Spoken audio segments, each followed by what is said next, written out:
Halo sahabatku, Assalamualaikum warahmatullahi wabarakatuh. Semangat pagi dan salam produktivitas. Sahabat MPP, saya Wawang Sukmoro, senang sekali menjumpai Anda di channel ini, channel produktivitas. Sebelum membahas lebih lanjut, izinkan saya mengingatkan sahabatku untuk tetap berada di kondisi yang aman dan nyaman. Pastikan tidak sedang berkendara, dan apabila di tempat yang umum, pastikan Anda mematuhi protokol COVID-19. Sehingga keselamatan, kesehatan Anda juga menjadi hal yang utama yang kita perhatikan. Sahabatku, kita akan membahas tentang pelatihan berbasis kompetensi, yaitu SKKNI Produktivitas nomor 160 tahun 2016. Sahabatku, kali ini kita akan membahas pada elemen kompetensi nomor 3 dari SKKNI tersebut, yaitu menyusun kesimpulan dan rekomendasi peningkatan produktivitas. Saya yakin hal ini sangat penting bagi Anda. Sahabat MVP yang baik, tujuan dari bahasan ini ada 4. Yang pertama adalah kemampuan menyusun, kemudian kedua menarik kesimpulan, yang ketiga merekomendasikan, dan keempat mendokumentasikan hasil analisis data dan informasi sesuai dengan kebutuhan Anda. Jadi lingkup bahasan kita ada pada sisi praktis kegiatan bisnis yang Anda tekuni. Ini penting untuk kita sama-sama pahami, kemudian implementasikan, dan satu lagi adalah sikap dengan mempergunakan keduanya itu. Apalagi bila Anda sedang mengimplementasikan ISO 9001-2015 atau Lean Manufacturing, Total Productive Maintenance, Lean Six Sigma, atau best practice lainnya, entah itu di industri jasa, industri manufaktur, atau apapun yang sedang Anda tekuni. Bila sahabatku saat ini sedang mengimplementasikan ISO 9001-2015, di klausal 10 tentang improvement, 10.3 mengatakan tentang continual improvement, dan ini materi penting untuk Anda simak sahabatku. PDCA, siapa yang nggak pernah dengar kata PDCA? PDCA, Plan, Do, Check, Act, dan ini yang akan kita bahas menjadi praktis, menjadi hal yang membumi, menjadi menyatu dengan bahasan kita tentang bagaimana menyusun, bagaimana mendokumentasikan, bagaimana kita berinteraksi dengan data informasi produktivitas yang saat ini sudah ada di tempat kerja kita. Di sini kita akan bersama-sama menemukan solusi menyelesaikan masalah dengan cara yang terstruktur. Plan, Do, Check, Action secara terukur. Sahabatku, ketika Anda menerapkan Kaizen atau Lean Six Sigma, pemecahan masalah harus berdasarkan data, informasi, dan fakta yang terjadi di lapangan. 4 kaidah ini sangat penting untuk dipahami. Yang pertama adalah practical problem yang sebenarnya yang terjadi di sana. Statistical theory, kita harus mengambil data, mengumpulkan data informasi yang ada di lapangan atau di tempat kejadian, kemudian mengolahnya menjadi statistical solution dan practical solution. Kita bahas satu-satu ya sahabatku.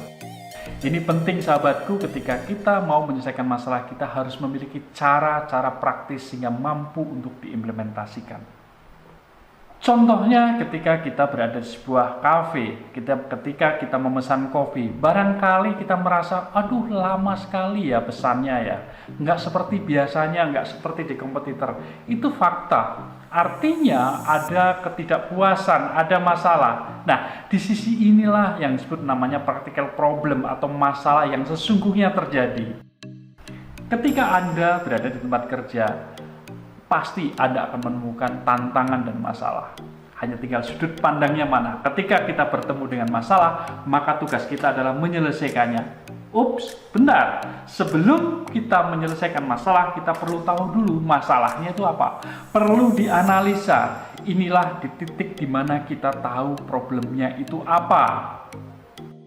Ketika kita di tempat kerja, biasanya kita akan bertemu dengan namanya masalah. Pertanyaannya adalah, bisakah kita mengidentifikasi masalah itu? Apa masalahnya? Bagaimana kejadiannya? Di mana terjadinya? Siapa saja yang terlibat dalam permasalahan itu? Siapa saja yang bisa membantu Anda untuk menyelesaikan masalah itu? Kita perlu mengidentifikasinya dengan baik, karena disitulah titik practical problem kejadian yang sebenarnya terjadi. Apakah cukup itu? Tidak. kita perlu menganalisa masalah itu. Ada fenomena apa? Ada variasi apa? Ada penyimpangan apa? Karena dengan begitu kita bisa memahami keseluruhan konteks permasalahan yang ada terjadi di sana. Kita perlu data dan informasi.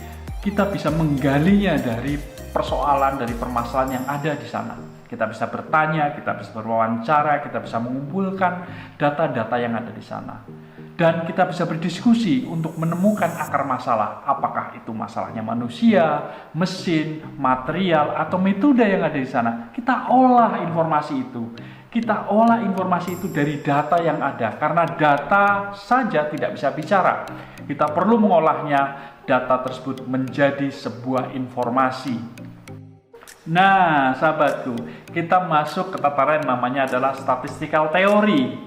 Tadi kita bertemu dengan masalah. Statistical theory adalah ketika kita memerlukan sebuah upaya untuk menganalisa fenomena apa yang terjadi, variasi apa yang terjadi, penyimpangan apa yang terjadi.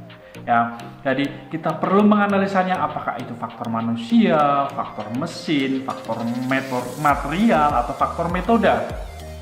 Data adalah data. Data adalah sifatnya mentah. Itulah mengapa di sini kita sebut sebagai statistical theory. Karena data belum bisa menjadi sebagai informasi yang kita gunakan untuk tindak lanjut berikutnya. Ketika kita sudah mendapatkan informasi, kita mengujinya menjadi sebuah hipotesa, menyimpulkan secara logis, menyimpulkan secara pengetahuan yang Anda miliki, sehingga akhirnya nanti bisa merencanakan hal ini sebagai rencana tindakan. Sahabatku, untuk tahapan setelah statistical theory adalah statistical solution, di mana kita melakukan hipotesa, pengujian, bagaimana menyimpulkan kejadian itu, lalu menjadikannya logis, bisa diterima, jadi kita mampu membuat rencana tindakan perbaikan.